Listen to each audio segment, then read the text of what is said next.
ഫിൻലാൻഡിൽ സാധാരണ സമ്മർ ഹോളിഡേയ്സിന് പിള്ളേർക്ക് 2.5 മാസമുണ്ട്. അപ്പം അവരിങ്ങനെ ചെറിയ ചെറിയ ജോലിക്ക് പോകുന്നവരുണ്ട്. കുറച്ച് നാൾ ജോലിക്ക് പോകും ചെറുപ്പത്തിലേ തൊട്ട്.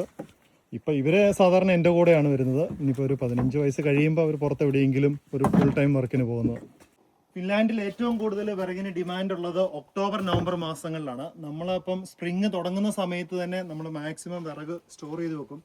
നമുക്ക് ഓൾമോസ്റ്റ് ഇപ്പോൾ ഒരു 10-40 ക്യൂബിക് മീറ്റർ ഉണ്ട്. ഒരു ക്യൂബിക് മീറ്റർ വിറക് നമ്മൾ കൊടുക്കുന്നത് 100 യൂറോയ്ക്കാണ്. അതുകൂടാതെ നമുക്ക് ട്രെയിലർ ഉള്ളതുകൊണ്ട് നമ്മൾ അവർക്ക് സൈറ്റിൽ ഇറക്കി കൊടുക്കും. ഒരു ഓർഡർ വന്നിട്ടുണ്ട്. നമ്മൾ ക്യൂബിക് മീറ്ററിനാണ് കൊടുക്കുന്നത്. നമുക്ക് 3 ക്യൂബിക് മീറ്ററാണ് ഓർഡർ വന്നിരിക്കുന്നത്. അപ്പം പിള്ളേരുണ്ട് എൻ്റെ കൂടെ സഹായിക്കാൻ. അവരുടെ ഒരു സമ്മർ ജോബ് കൂടിയാണ് ഇത്. അവർക്കും ഒരു സമ്മർ ഹോളിഡേയ്സിനുള്ള മണി ഇതുകൊണ്ട് അവർക്ക് കിട്ടും. നമുക്ക് അത്യാവശ്യം ഒരു 40-50 ക്യൂബിക് മീറ്റർ ഇവിടെ തന്നെയുണ്ട്. പിന്നെ അങ്ങേയറ്റത്ത് നമ്മൾ വേറെ സ്റ്റോർ ചെയ്ത് വെച്ചിട്ടുണ്ട്. പല ടൈപ്പ് പല സൈസിലുള്ള വിറകുകളാണ്. നമ്മൾ ഫോറസ്റ്റിൽ നിന്ന് ഇത് തീർന്നു കഴിയുമ്പോൾ അടുത്ത് വീണ്ടും ലേലത്തിന് എടുത്തിട്ടാണ് നമ്മൾ ചെയ്യുന്നത്.